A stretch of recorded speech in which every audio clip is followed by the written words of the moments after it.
వైశాఖ మాసం ఈరోజు మొదటి రోజు. వైశాఖ పురాణమునందలి 1వ అధ్యాయం వైశాఖ మాస ప్రశంస గురించి మనం తెలుసుకుందాం. నారాయణం నమస్కృత్యం నరం చైవ నరోత్తమం దేవీం సరస్వతీం వ్యాసం తతో జయముదీరయేత్. సూత మహాముని సౌనకాది మహర్షులను ఉద్దేశించి ఈ విధముగా పలికెను. ఓ మహర్షులారా, నేను చెప్పే విషయమును మీరు శ్రద్ధగా వినండి. రాజర్షియగు అంబరీషుడు బ్రహ్మ మానసపుత్రుడగు నారదుని చూచి నమస్కరించి, ఓ మహర్షి, మీరు అన్ని మాసముల మహత్యమును ఎంతో సవివరముగా వివరించితిరి. అన్ని మాసముల యందును వైశాఖ మాసము మిక్కిలి ఉత్తమమైనది, శ్రీ మహావిష్ణువునకు మిక్కిలి ప్రీతిపాత్రమైనదని చెప్పి ఉన్నారు. ఈ వైశాఖ మాసము శ్రీ మహావిష్ణువునకు ఇష్టమటుకు కారణమేమి? ఈ మాసమునందు విష్ణుప్రియులైన వారు చేసేటటువంటి ధర్మములేవి? మానవులు ఆచరించవలసిన దానములను వాటి ఫలములను వివరింపగోరుచున్నాము అని కోరను.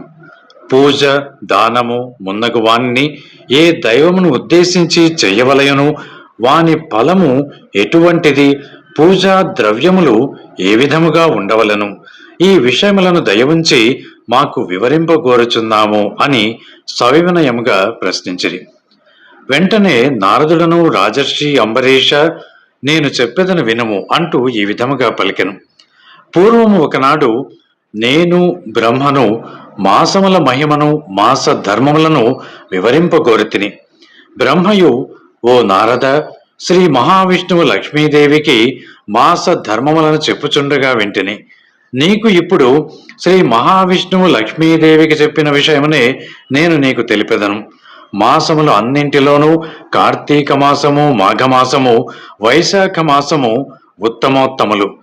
ఆ 3 మాసములలో వైశాఖ మాసము అత్యంత ఉత్తమమైనది. ఈ వైశాఖము ప్రాణులకు తల్లివలే సదా సర్వాభీష్టములను కలిగించును. ఈ మాసమునందు ఆచరించిన స్నానము, పూజ, దానము ముందుగునవి మనిషి చేసినటువంటి పాపములు అన్నింటినీ నశింపచేయును. ఈ మాసమున చేసిన స్నాన, పూజ, జప, దానాదులను దేవతలు సైతం గౌరవింతురు అని పలికెను.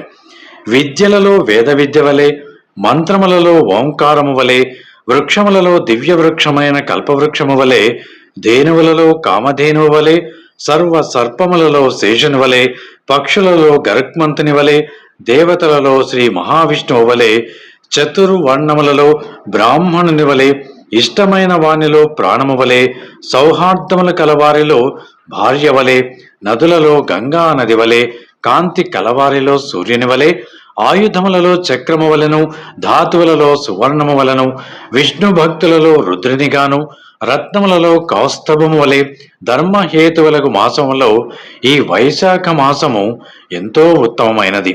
విష్ణు ప్రియుడు అగుట చేతనే ఈ వైశాఖ మాసమును మాధవ మాసమని కూడా అందరు. విష్ణు ప్రీతిని కలిగించు మాసములలో వైశాఖ మాసమునకు సాటి అయిన మరొక మాసము లేదంటే అతిశయోక్తి కాదేమో. సూర్యుడు మేషరాశి యందు ఉండగా ఈ వైశాఖమున సూర్యోదయమునకు ముందుగా నది లేదా తటాకములలో స్నానము ఆచరించినచో శ్రీ మహావిష్ణువు లక్ష్మీదేవితో కలిసి అతి ప్రీతితో వానిని ఉద్ధరింపనించును. ప్రాణులు అన్నమును తిని సంతోషము పొందినట్లు శ్రీ మహావిష్ణువు వైశాఖ స్నానమాచరించిన వారి విషయమున సంప్రీతుడగుచున్నాడు. ఆ విధముగా వైశాఖ స్నానమాచరించిన వారికి అన్ని వరములను ఇవ్వడానికి సిద్ధమై ఉన్నాడు. ఈ వైశాఖ మాసమును ఒకసారి మాత్రమే స్నానమును, పూజను చేసినను పాప విముక్తుడై విష్ణులోకమున చేరుచున్నాడు. ఈ వైశాఖ మాసమున వారము రోజుల పాటు స్నానాధికము చేసినను ఈ మాత్రమునకే శ్రీహరి అనుగ్రహ బలమున కొన్ని వేల అశ్వమేధయాగములను చేసినచో ఎంతటి పుణ్యమునందునో అంతటి పుణ్యము కలుగును. స్నానము చేయు శక్తి లేక స్నాన సంకల్పము దృఢముగా ఉన్నచో అతడు 100 అశ్వమేధయాగములు చేసినంత పుణ్యమును పొందును. సూర్యుడు మేషరాశిలో ఉండగా ఈ వైశాఖ స్నానము నదులలో కాని ఏరులో కాని చెయ్యవలనని సంకల్పించిన వాడై అశక్తుడై ఉన్నను కొంత దూరమైనను ఇంటి నుండి ప్రయాణమైన వాడు వైశాఖ మాసమున నదీ స్నాన సంకల్పము దృఢముగా ఉన్నచో విష్ణు సాయుధ్యమును పొందును.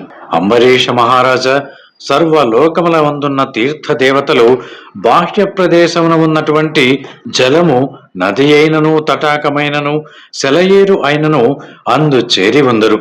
జీవి చేసిన సర్వ పాపములను జీవి అట్టి జలమున పవిత్ర స్నానము ఆచరించే వరకును యముని ఆజ్ఞను అనుసరించి జీవి సూక్ష్మ శరీరమును అనుసరించి రొద చేయుచుండును.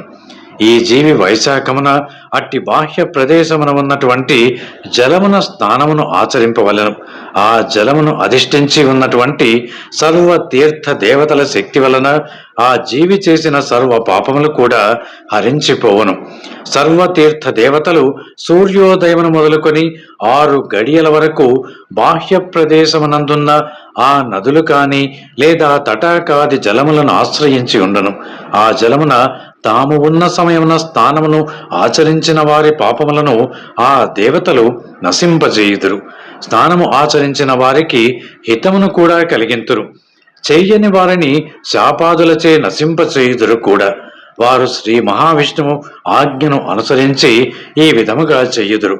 సూర్యోదయమైన 6 గడియల తర్వాత తీర్థ దేవతలు తమ తమ స్థానములకు వెళ్ళిపోదురు. మరలా సూర్యోదయమునకు ముందుగా బాహ్య ప్రదేశమందున్న జలమును ఆవహించి స్నానమాడిన వారి పాపములను నశింపచేయుచుందురు అంటూ 1వ రోజున వైశాఖమాస ప్రశంసను గురించి సూత మహాముని సౌనకాది మహర్షులకు సవిరముగా తెలిపెను. 1వ అధ్యాయం సంపూర్ణం. Thanks for watching. Please comment, like, share and subscribe our channel.